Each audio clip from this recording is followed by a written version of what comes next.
Hello, you wonderful people, and welcome to another episode of SuperFantaFi. This being a show where we talk about TV shows of the supernatural, fantasy, and/or science fictional genre. For today's episode, I'm gonna talk about Evil, Season 4, Episode 13. Great episode. A lot of really interesting things went down in this episode, so let's break it down. The penultimate episode of the series. Obviously, we are continuing. It's kind of like at the beginning, it's the final mass at the church. As you can see, there's not too many people out there in the pews. But it is kind of like this sad thing, even to the point Ben's like, we need to go and get David drunk. I even love when that priest who he was talking to last episode about, like, the guy was like, oh yeah, we're shutting down your church, yada, yada, yada. Home dude shows up again, which that actor, I'm like, what's the show I know him for? Is it like CSI? Specifically the OG slash, I don't know if he came back for like the reboot slash continuation, but like I think it's him from the OG, or am I thinking of a different show? I think it's CSI, but I could be mistaken. Either way, I love just the casualness. He went in there and just like saying all the stuff he needs to do, kneels down for about a second. It's like, all right, cool, we're done. Let me get the relic and we'll bounce. And he reaches for the relic. The relic's gone. I have no idea what's going on. Whatever, it's not that important. And he bounces. I'm like, you could at least, like, that's what I think is so interesting. That's why I was like, is there some sinister plot behind this? Or is it just like, yo, this is the way the church is moving? Because I was just like, just the way and the callousness in which you're just kind of like, cool, moving on. And even Ignatius and Sister Andrea looking at you like, what? Okay, you made it seem like it was a big deal to get the relic, and now you're just like, all right, fine, whatever. And Sister Andrea is looking around the church, and there's a whole bunch of, I don't know if those are ghosts or demons, but there's a lot. There's some sex, so there's some stripper pole swinging. There's one just like straight up pissing on the pews, and I love that Andrea's like, right, we can't leave the relic here in like a deconsecrated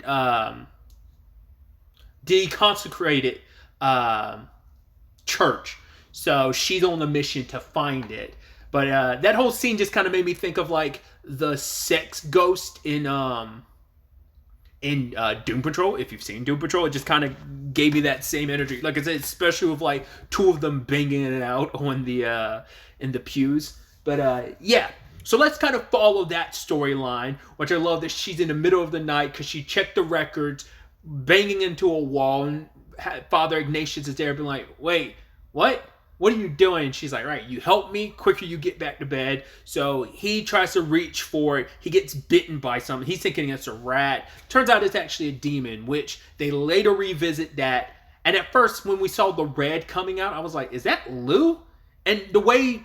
he never says his name again, but because he looks a little older. Maybe it's just the lighting, because like his beard is like grayer. It seems like he aged heavily, but maybe it's also like, right, he was sealed behind the wall, the hole in the basement of Kristen's home. So it's like, you know, maybe being sealed there like aged him up and made him frail and weak. But yeah, it's him. He never says his name again, but I was looking, I was like, well, it could just be a demon that looks like him. But I'm like, it looks like it's Lou. I think it is Lou, because she hadn't brought that connection of like, oh, you're the same demon that was in that the basement. So, which I love Sister Andrea torturing him. That's so effed up. Once again, it's that, well, I'll talk about it later, but I do really love the conversation between Ignatius and Andrea. But like I said, we'll get to that in a second. Just like pouring all that chemical stuff on him. What was it he said? Oh God, there was one particular chemical she was about to use, and he was like, no, not that one, because she's like torturing him, and it's just like, he calls like her a bitch and stuff, and he's like, oh, lady nun, and stuff like that. It was fascinating. But it turns out he swallowed the relic because it's like a thigh bone of a saint, and she like takes some scissors, stabs him, reach in. I don't think Lou is dead. I'm curious what happened to him afterwards. I don't know if that killed him, but maybe he just like slithered off afterwards. I don't know. Maybe that was enough to kill him. I have no idea.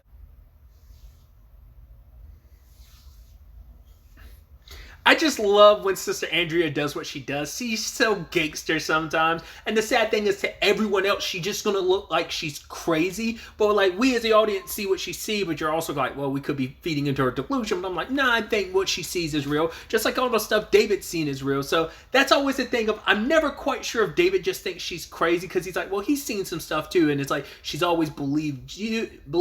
Like, you have to kind of pay it forward and believe her too, even though she might seem wild and crazy. But it's also like, that's faith, being able to believe in what you can't see, which is actually a perfect segue into the whole conversation between Ignatius and Andrea when she was using him as bait to lure out Lou. And he's like, she gives him the candy and he's like, what, am I not bait enough?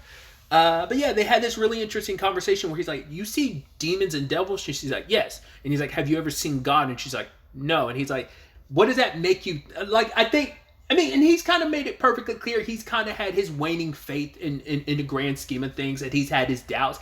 It is that thing of like, shouldn't, like, because I thought that was an interesting perspective you put out there. It's like, when all you see is evil, like, how do we know that that's all there is? And that could be all that's in the world. There might not be any actual good if you've never seen it have, but once again, that's faith, believing in what's not seen. But it's like that, but it's still that thing of, we're supposed to believe in God and the devil, but if you're able to see the devil and demons, like, why haven't you been able to see God? That it leads to an interesting conversation and point of perspective, because I'm sure Ignatius probably had his waning feelings in general, but I think it's probably, I'm sure some of this predates losing Matt, but I'm sure that expedited some of those thoughts. Like, maybe those were already rummaging there somewhere in his head, but probably like everything post Matt's death, like, probably really set that, the pace for like that line of thinking. But he was basically talking about how, like, yeah, like, the fact is just church is like down because people coming to church is down like 30%. He had talked about the nuns, and she's like, wait, nuns? And he was like, no, Noenes. They're people who do not believe. And it's like, oh, that's a terrible name. It's like, yeah, it is. But it's like, yeah, people who just like, who are very like atheists are kind of on the rise in a lot of ways. And it's like, even Sister Andrea's like kind of talking about the institution in itself of like, well, it doesn't help when you have priests are molesting children. It's like, that's going to put a massive stain on the whole, which even Ignatius didn't like fight back on. He's like, yeah, that's the sad ass. Because I forgot what was the exact thread that led from that point in the conversation to Andrea bringing up that point. But it's still a thing of, oh God, I'm going to misremember what exactly Andrew, because Andrew was kind of making a point along the lines of still believing there to be good in the world, even if you can't really like see it and stuff. And Ignatius is like, I'm gonna miss you, Sister Andrea. So I just thought that was a really nice conversation. I do like that we've gotten a lot of them like paired up this season, whether it's the whole her helping him with his grief with Matt, whether it's Timothy's baptism and stuff like that. So,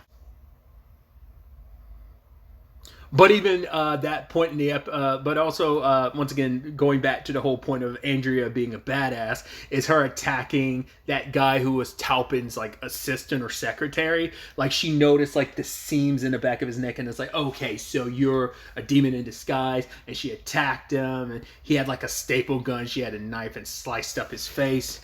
I don't think David saw what she saw. I mean,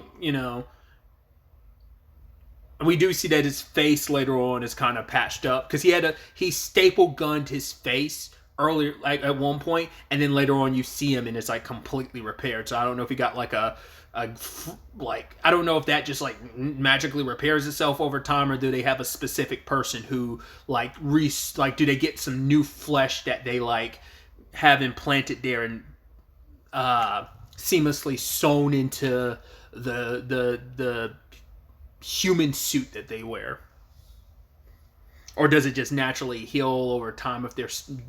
I mean, once again, it's a skin suit, so you'd assume like whatever demonic stuff they have going on would not have any like, it wouldn't affect the skin suit that they're wearing. Like, even if they have some regenerative ability, you would assume it would not apply to the skin suit, but maybe it does. But I feel like more likely, considering it's the same skin suit, you just probably like had someone like transplant some flesh from a different part, or and just like seamlessly like patch it and sew it in or something like that, because there was no semblance of that scar like near the end of the episode when we see Homedew show up again.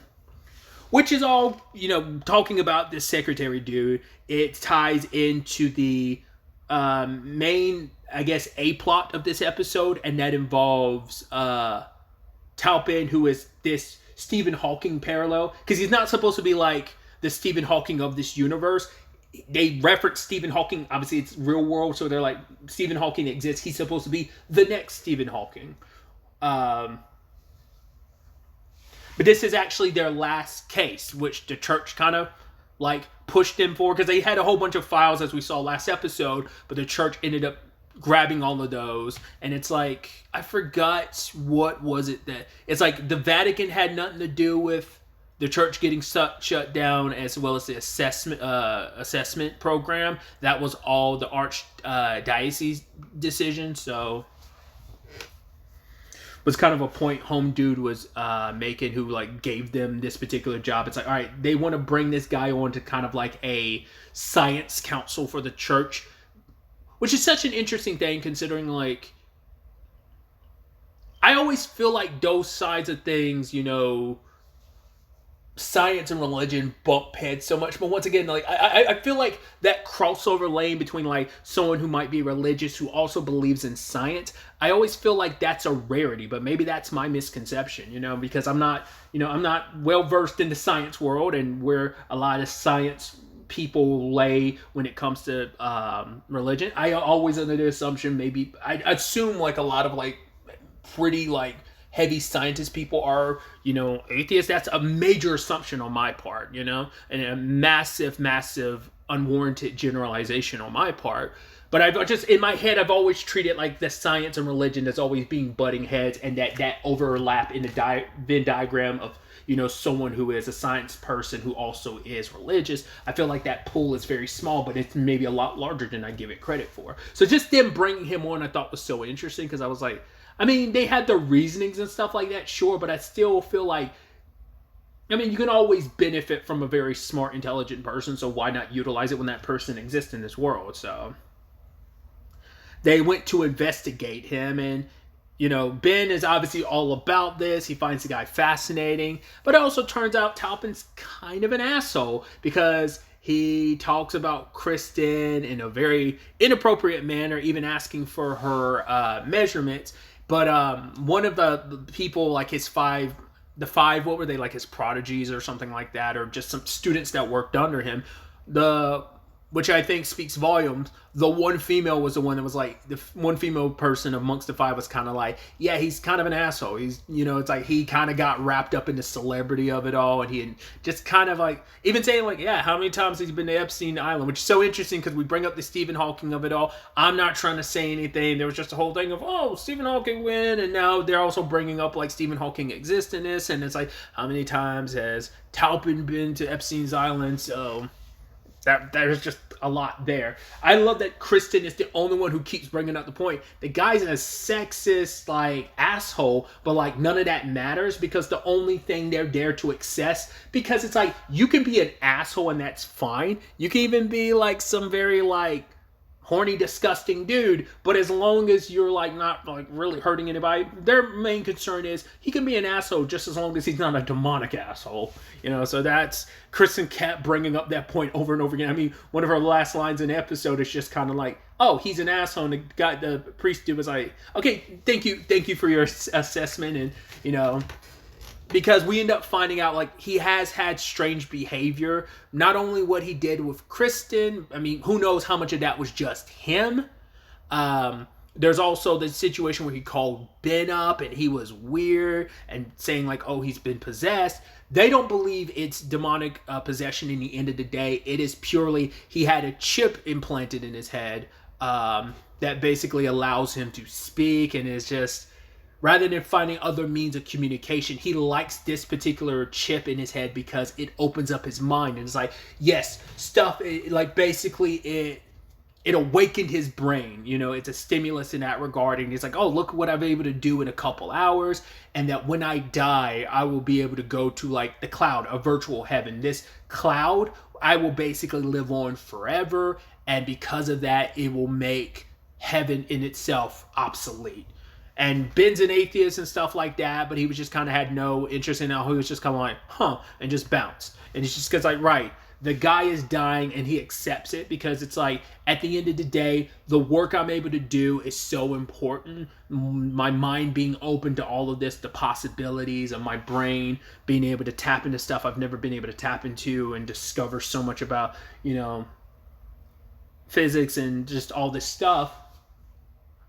It's all worth it in the end because who cares if I die? With technology being what it is, I will be able to thrive and live on forever in heaven, you know? So that's kind of where we are at. There's like not like a real resolution to it. It's just kind of like I mean, that's all their point was, to assess like, oh, was there any demonic stuff behind it? It's like, no, he's got a chip in his head that makes him a little crazy and will eventually kill him. The dude that's by his side is a demon, but we're not really worried about that. Like, I don't even really know whether they fully...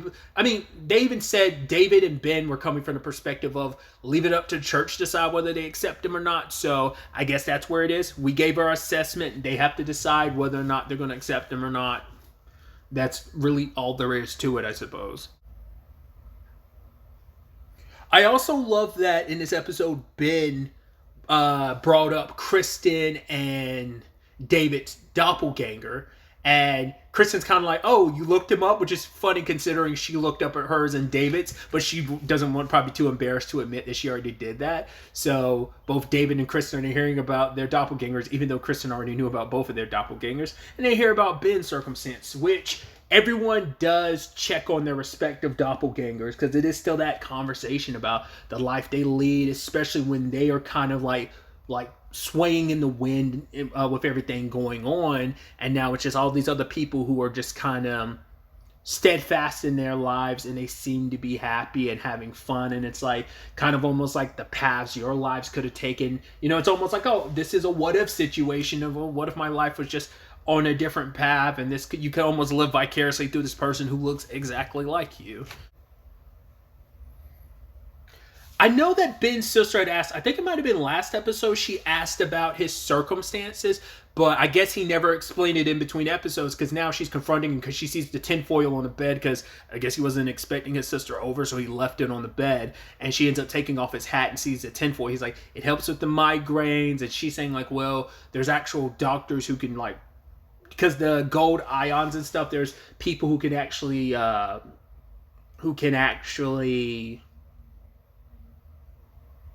you know, treat some of that and stuff, because that's what connected Ben to find out about the ALS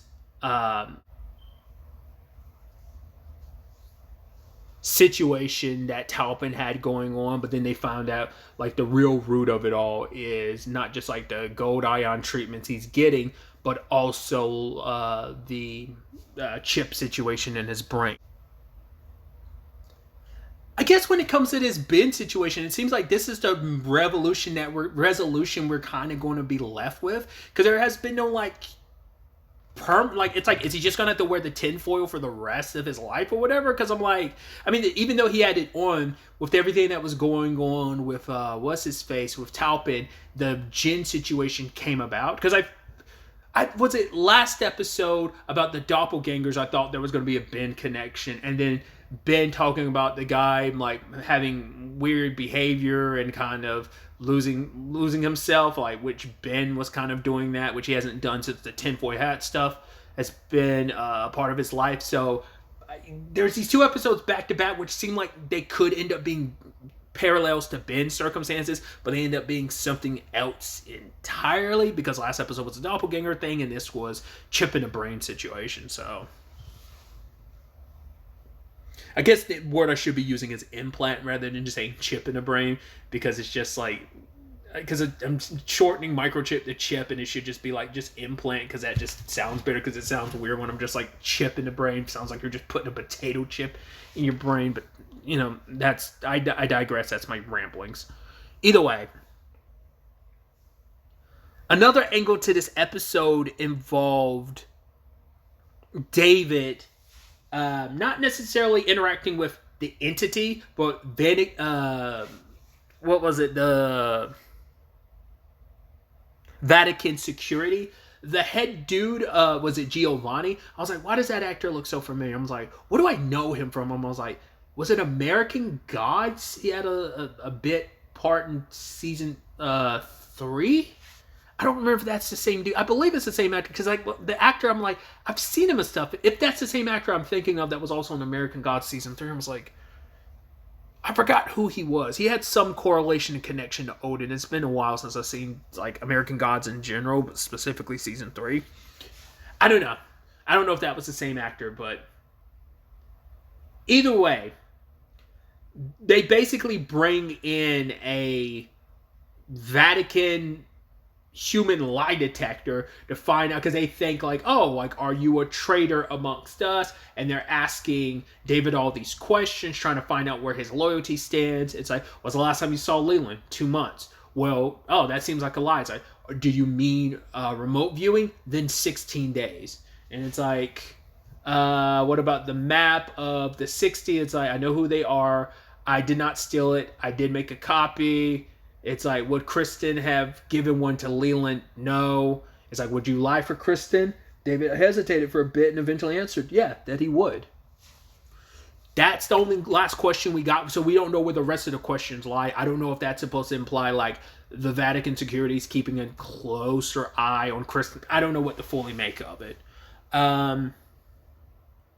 But either way, they have him confronting Leland. And it didn't even cross my mind the place he was breaking into, the place he was at with the painting and stuff. It didn't even cross my mind that that would be Leland's place. And I love Leland comes in, he gets a gut punch and gets like the air knocked out of him.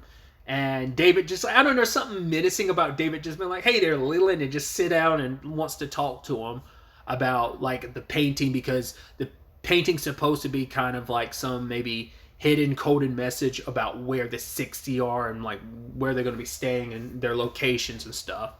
And Leland and David have the interesting conversation about, well, I know that you used to be a part of the entity. And it's like, why did you leave? For him, it's like, I was good at remote viewing, but eventually he saw the church for what it was. He kind of, because he's like, there is no evil in the world. He thinks like, it's just, the only thing God's ever really given us, the only really good thing that God's ever really done is give us free will. And he's like, that's what it is. There is no good and evil. There's just free will. And he's like, I made the decision to do what I want to, what satisfies me. And that might appear to be evil to you, but that's just like how this whole thing goes. It's the dual-edged side of, you know, free will.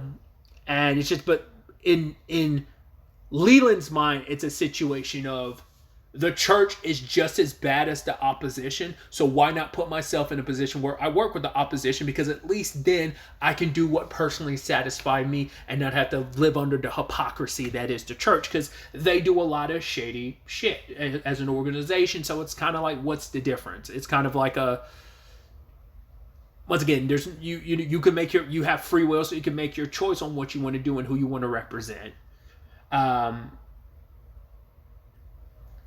It seems like he went through a lot of the same stuff, or was aware of a lot of the stuff that David went through, talking to, like, being tested by the blind monk, like he was, and people start kind of disappearing, which we find out that LeConte and Dominic are out of the picture. He says Father Dominic is unavailable and that LeConte had a heart attack, but David sees through that. It's like, oh, you got rid of them, because Giovanni made it clear. It's like, oh, if you leave here before you answer our questions, you'll be gone forever from God's protection, from God's home, you know, yada, yada, yada. It's like, oh, like basically the entire church will turn its back on you, but also the subtle implication of, we will kill you and you'll disappear and no one will really know what happened.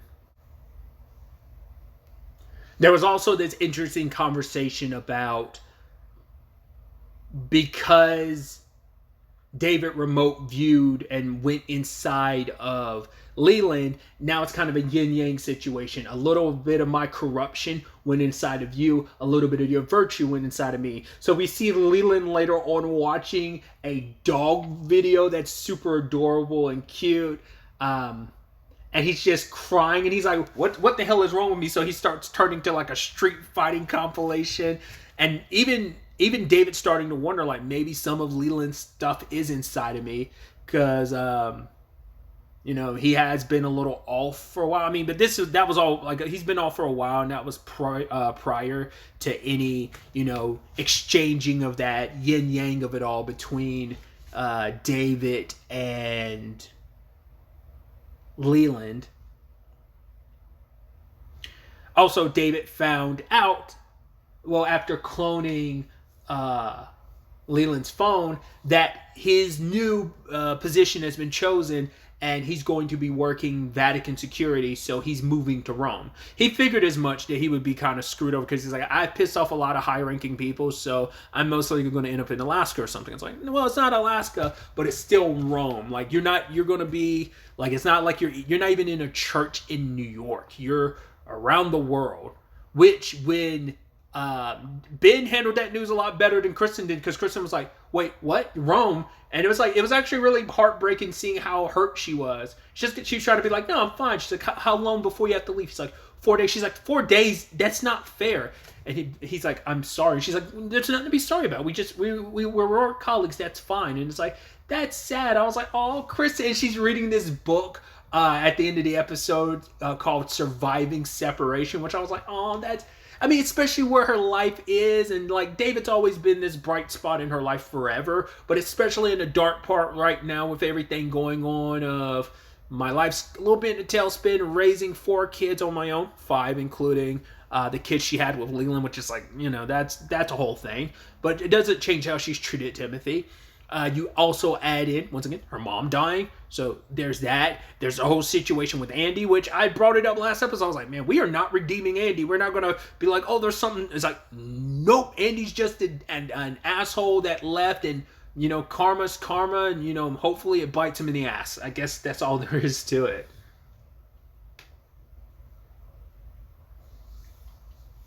But we also had that situation with Sister Andrea when she's with David. She is able to see the sins, and she's able to cut them off of him. Which I was wondering, I'm like, isn't this our first time ever seeing her really do that? So I was like, maybe it's a situation of, well, because she says the reason why David has it is like every time he does stuff for the entity, he has it. But the thing is, he hasn't been going to confession lately, so the sin just keeps getting bigger and bigger. It adds more fuel to the fire and makes this particular sin grow and grow, and it's feasting on him. I was wondering, I'm like, does that mean sins are always around on people, but because people confess, the sin disappears? Or is it specifically because he's a priest? Or, well, he did get promoted to like pastor like last episode. No, the episode before last. Episode 11, I believe. So maybe it's just kind of like specifically because he's, with the church, and that's why the sin manifests itself that way. Andrea kept cutting it off and killing it, and kept telling David, you have to go to confession, especially now that he's going to Rome. She's going to, I forgot what it was called. They said the name in the episode, but it's the same facility that they visited.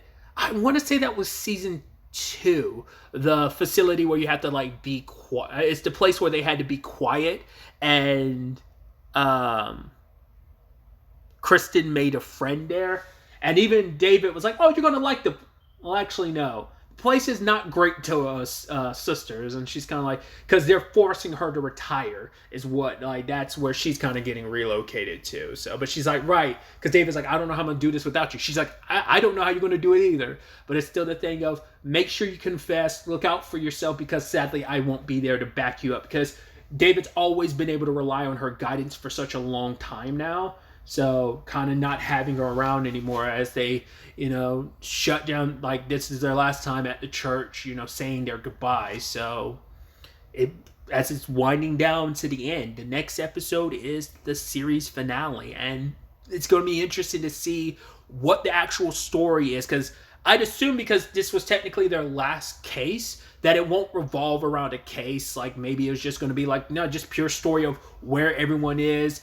You know, Leland is getting ready for the 60. He's trying to rent a place or whatever to, a tribute like for all of them to gather. So what the actual story is going to be at the end, what the resolution is going to be, like what is going to be the concise ending of this. Will it be concise? Will it be very open-ended? I feel like it's going to be a very open-ended, but like I said, who's going to survive? Will Leland die at the end of this? Will he not? Where do our three main protagonists go? Like, life is pulling them all in three different directions. Do they continue down those paths? Do things play out a little different? Like, does David actually go to Rome? Doesn't seem like he has much of a choice, but and what about Kristen? Will she say anything to David before he, like, where is this going to leave our characters, and just where is this grand scheme of good versus evil?